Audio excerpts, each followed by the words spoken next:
Uma pesquisa recente elegeu a Copa do Mundo de 2010 como a melhor já disputada na história. E isso eu acho que é bem surpreendente, porque aqui no Brasil a galera não dá tanto valor a essa Copa, pelo menos é o que eu vejo pela mídia, né, pelos comentários das pessoas, e até mesmo quando portais daqui, como a ESPN, fazem rankings das melhores Copas da história, a Copa de 2010 termina muito abaixo na lista, né? Tem uma, por exemplo, que eles ficam como a 14ª melhor Copa de todas. Mas em rankings feitos pelos gringos, essa Copa é bem idolatrada, cara. E eu decidi parar para pensar, relembrar e até mesmo pesquisar, né, tudo que aconteceu nessa Copa para tentar encontrar argumentos e critérios que levassem a isso. E sim, cara, eu acho que não é nenhum absurdo a gente definir a Copa de 2010 como a maior já disputada, a mais lembrada, sabe? Pode não ser a melhor em termos de futebol jogado, mas sim, cara, é a Copa que reúne mais elementos variados para ser considerada a maior. Então já muda seu mundo real e vem comigo para mais uma análise de trave a trave.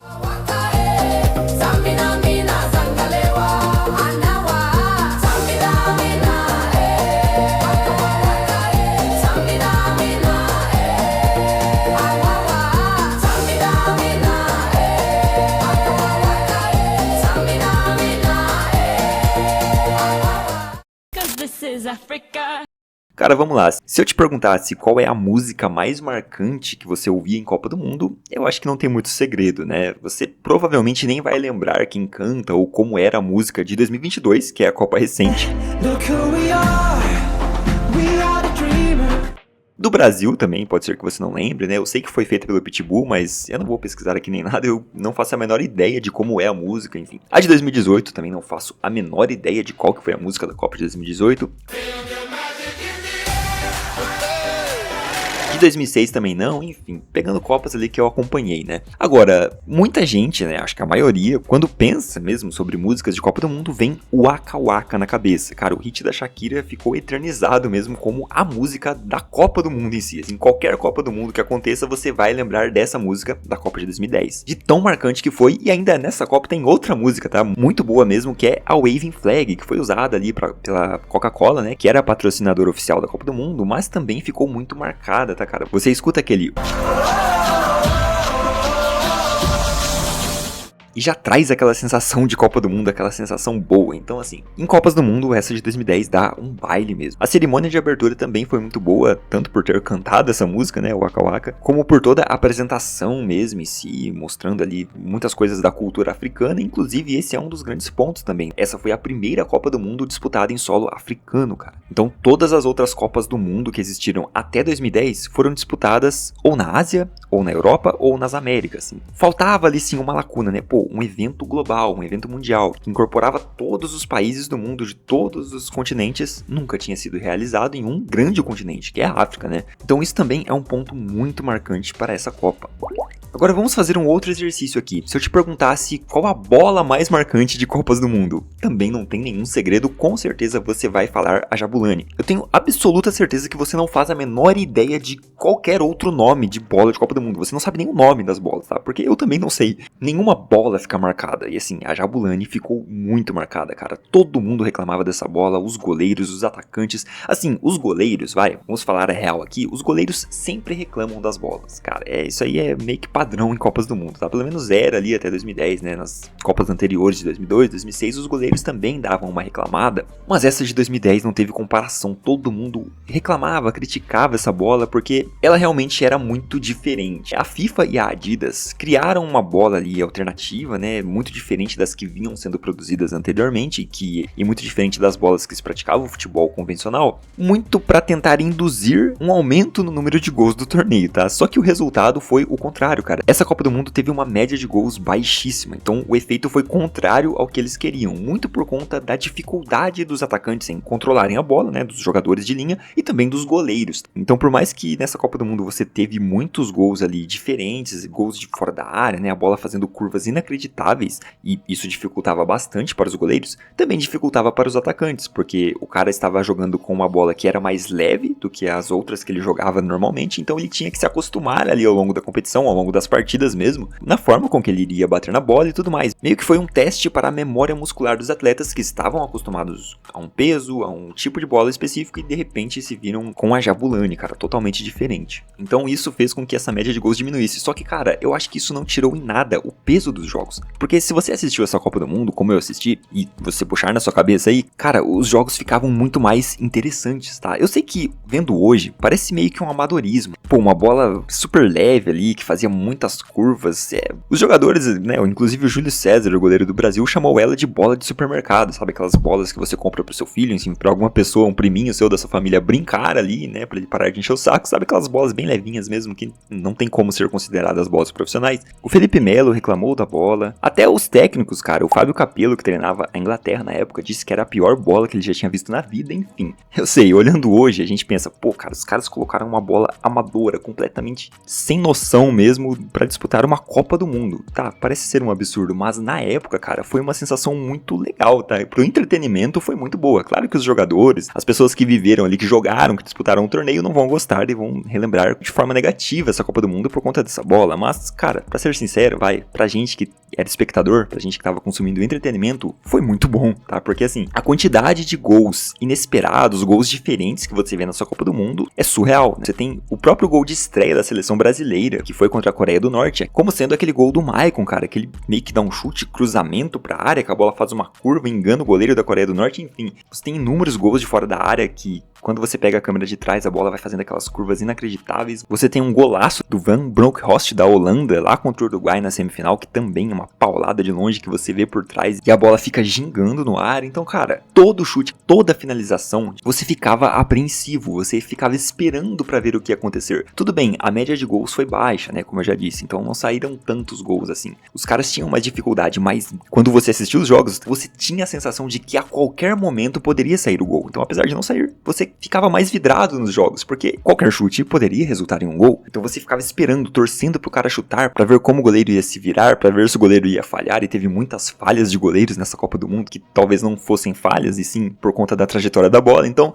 eu acho que dá pra dizer que, como entretenimento, essa Copa foi muito boa. Toda a partida você ficava assistindo, esperando sair alguma coisa da Jabulani. E além da Jabulani, nós temos também as vuvuzelas, que ficaram muito marcadas também nessa Copa do Mundo, e isso sim dá pra dizer que poderia ser um pouco chato, tá? Os jogadores também reclamavam disso. Você tem inúmeras declarações de jogadores importantes, tá? Evra pela França, o Tevez deu uma declaração falando que tinha saudades de conversar em campo. Então, cara, o barulho das vuvuzelas era tão ensurdecedor que nem os jogadores conseguiam conversar um com o outro em campo. Os caras estavam perto um do outro e mesmo assim não conseguiam ouvir direito o que estavam falando. Você estar no estádio e os caras torando a vuvuzela no talo. Pra gente aqui que já ouvia pela televisão, já era alto, tá? Você conseguia ouvir ali e até atrapalhava, era um ruído chatinho de você ouvir nas partidas, mas imagina pra quem estava lá dentro do campo, realmente era algo inimaginável.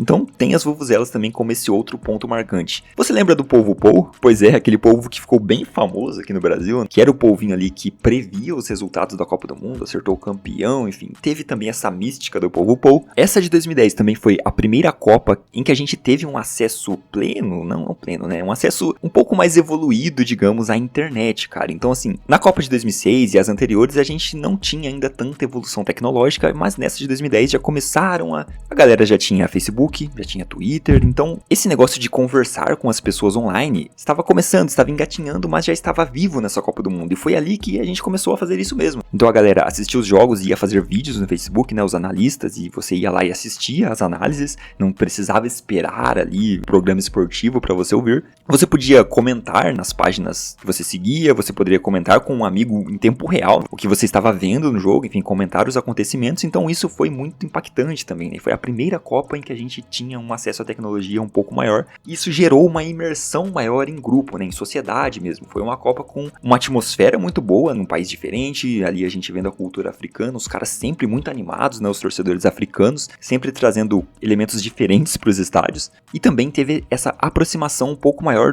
de cada meio social, né? Cada pessoa tinha ali o seu meio social e através da internet, da grande cobertura que foi feita para essa Copa, esse vínculo de assistir um torneio tão importante com as pessoas que você gosta foi ainda maior.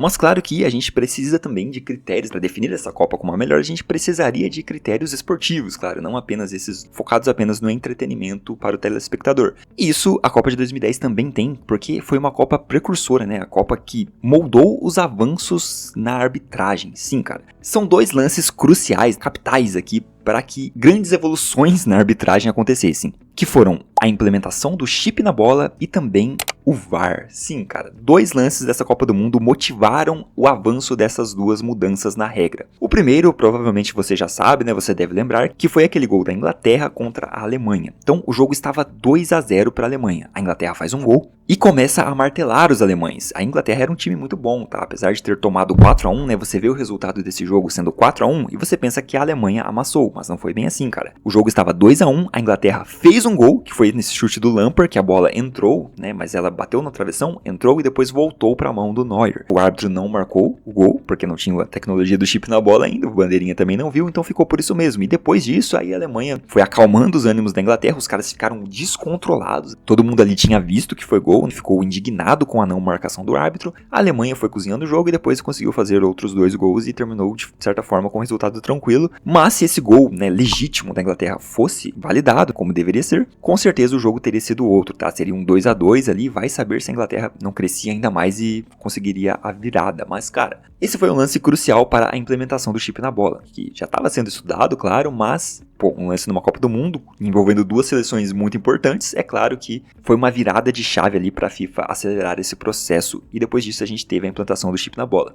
O outro lance foi o VAR, cara, né? A implementação do VAR ali, principalmente para os impedimentos, porque assim, esse impedimento aqui da Argentina contra o México é escandaloso, cara. O Tevez estava muito impedido, é inacreditável o bandeirinha não ter marcado esse impedimento.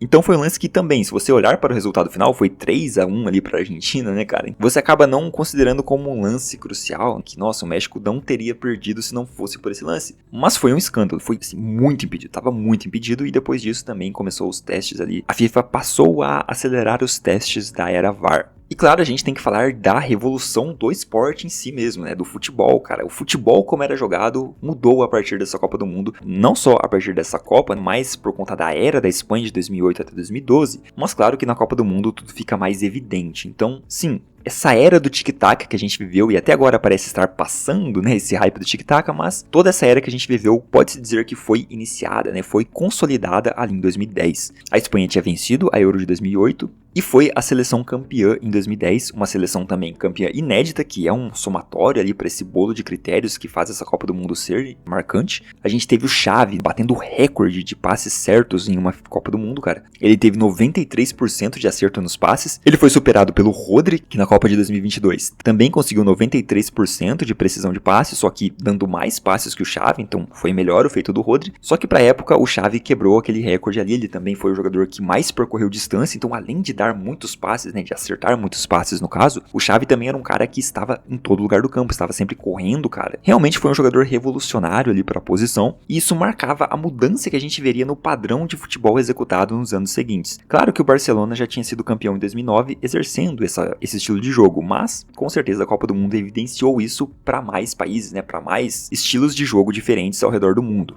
O futebol jogado também, apesar de sofrer muitas críticas, eu vejo muitos jornalistas brasileiros dizendo que não foi um futebol bem jogado. Cara, como eu falei anteriormente, pra quem estava assistindo, era muito legal sim, tá? Não tem como a galera tentar reescrever isso não, cara, porque quem assistiu, quem presenciou, quem viveu essa Copa, sabe sim que foi uma atmosfera muito boa e que os jogos eram muito interessantes de se assistir. Falando pessoalmente, agora essa foi a primeira Copa que eu tive realmente vontade de assistir todos os jogos. Eu já tinha assistido a Copa de 2006, mas eu não tinha tanto ânimo pra ver todos os jogos, até de seleções menores, sabe? Mas nessa de 2010, eu comecei essa tradição que eu tenho de ver todos os jogos da Copa do Mundo, cara, porque realmente era muito interessante, não só por conta da Jabulani, né, que eu falei, que você ficava apreensivo de todo chute ser um provável gol, ou um perigo para o goleiro ali, que talvez não seria com outras bolas, mas também pela quantidade de jogadores midiáticos que já estava crescendo, né, essa onda de jogadores midiáticos, também de times fortes, tinham muitos times fortes. Para você ter uma ideia, os grandes favoritos vencer a Copa do Mundo antes do torneio começar eram Brasil, Espanha e Argentina. Claro que Brasil Brasil e Espanha. O Brasil sempre é muito favorito, principalmente para os gringos ali, eles até 2010, né, ainda não tinha acontecido 7-1, então o Brasil sempre entrava como favorito nas Copas do Mundo, a Espanha por ter vencido a Eurocopa e a Argentina por ter o melhor jogador do mundo. O Messi era o atual bola de ouro, cara. E tinha Maradona ali como seu técnico, tá? O técnico da Argentina era o lendário Maradona, claro que ele não era um grande técnico, mas só de ter o cara ali já era um personagem folclórico que agregava para a Copa do Mundo.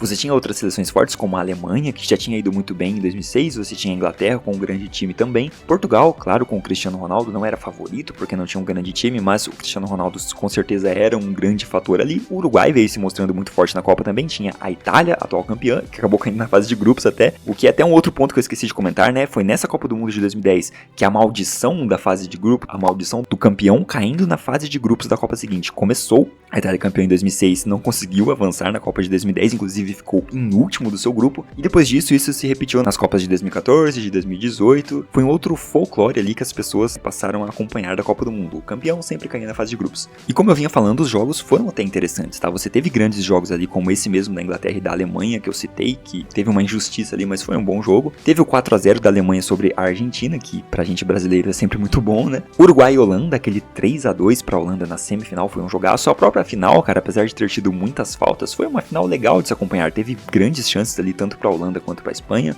Mas não tem como, né? O maior jogo é, com certeza, Uruguai e Gana nas quartas de final. Seria a primeira vez que uma seleção africana avançaria pra semifinal, estando em solo africano, né? O que seria um impacto ainda maior. Mas a gente teve aquela mão do Suárez, que todo mundo já tá cansado de saber, não vou ficar batendo nessa tecla aqui, né? Mas, cara, o Suárez tirou a bola com a mão, uma bola que seria gol de Gana no último lance do jogo. Ele é expulso, claro, mas aí o Asamoah Gyan perde o pênalti e a seleção de Gana não consegue vencer no tempo normal o Uruguai. Acaba indo pros pênaltis, e nos pênaltis o Uruguai elimina a Gana com uma cavadinha de Louco Abreu. Então, cara, pra finalizar, essa é a Copa do Mundo que tem mais momentos marcantes que você lembra. Claro que em 2022 você tem a final, que muita gente considera a maior final da história das Copas, que pra mim foi um jogo patético, horroroso mesmo, até os gols do Mbappé, sabe? Até o Mbappé fazer o primeiro gol da França, estava sendo um jogo horroroso, cara, muito ruim mesmo. Então eu não consigo considerar como o maior jogo da história das Copas, tá? Um jogo que começa mesmo a partir dos 80 minutos, não dá. Mas sim, foi uma partida muito marcante, um grande chamariz ali daquele Mundial de 2022. Você tem o 7-1 na Copa de 2014, então são elementos ali de cada Copa do Mundo, mas eu acho que se juntar todos os elementos mesmo da Copa, a de 2010 tem mais elementos, tá? Como eu falei, tinha muitos jogadores grandiosos, né? Você tinha os últimos 3 bolas de ouro ali disputando, Kaká, Messi, Cristiano Ronaldo, cada um por sua seleção. Você tem inúmeras cenas marcantes, seja de gols, seja de faltas, seja de jogadas. Cara, quem não se lembra daquele chute do Cristiano Ronaldo contra a Costa do Marfim, que a bola bate na trave, e depois tem o Drogba fazendo o sinal da cruz, né? Agradecendo ali por não ter levado o gol, muita gente usa como meme até essa cena do Drogba, né? Tem aquele gol do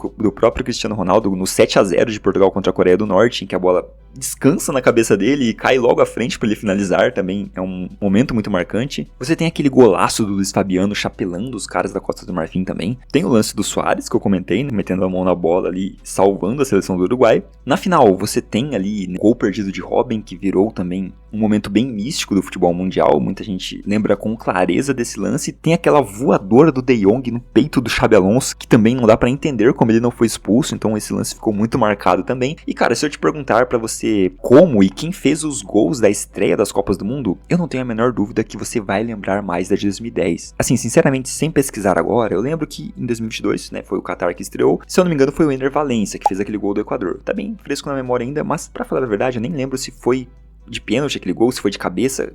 Eu não vou pesquisar, tá? Eu sinceramente não lembro, com certeza. Em 2018 eu não faço a menor ideia de quem fez o gol da estreia. Em 2014 eu sei que foi alguém do Brasil, mas também não consigo lembrar com clareza qual dos gols foi a da estreia. Em 2006 não faço a menor ideia, enfim. Mas a de 2010 eu sei que foi o Tchabalala, pela África do Sul, que ele fez aquele golaço numa pancada ali na lateral da área e que ele saiu correndo pra fazer aquela comemoração histórica também com a dancinha ali. Então, com certeza você também lembra desse gol de estreia. Cara, não tem como, essa Copa do Mundo de 2010 é a que mais traz elementos na sua memória, eu acredito pelo menos. Você pode estar assistindo esse vídeo aí e desmentindo tudo que eu tô falando, mas então é isso, cara, esse foi o vídeo de hoje. Eu acho sim que a Copa de 2010 é a mais folclórica, dá pra dizer assim, a que vai ser mais lembrada por muito tempo ainda, porque realmente tem inúmeros elementos, inúmeras variáveis, muitos critérios que você encaixa pra considerar a maior Copa que eu já presenciei pelo menos. Pode não ter sido a melhor em futebol jogado, você pode usar os argumentos ali de muitos jogos sendo 1-0, muitos esses jogos sendo bem truncados, mas como eu falei, por todo esse pacote, eu acho sim que essa Copa foi a maior que eu já vi e pode sim ser considerada a maior da história. Não acho nenhuma loucura essas pesquisas recentes que foram feitas, não. Mas comenta aí embaixo o que você pensa de tudo isso, me fala se você acha que essa Copa foi realmente muito boa, se você acha que foi ruim e dá os seus argumentos pra isso, né? Comenta também qual Copa você acha que foi a melhor, né? Se você não acha que foi de 2010, qual Copa você considera a melhor de todas. E é isso, cara, a Copa do Mundo de 2026 tá chegando, né? Eu pretendo fazer muito conteúdo sobre Copas do Mundo aqui no canal, né? Vamos focar bastante nessa Copa e se você quiser pode dar até sugestões de temas que você quer ver. Um abraço, nos vemos na próxima análise de Trave a Trave.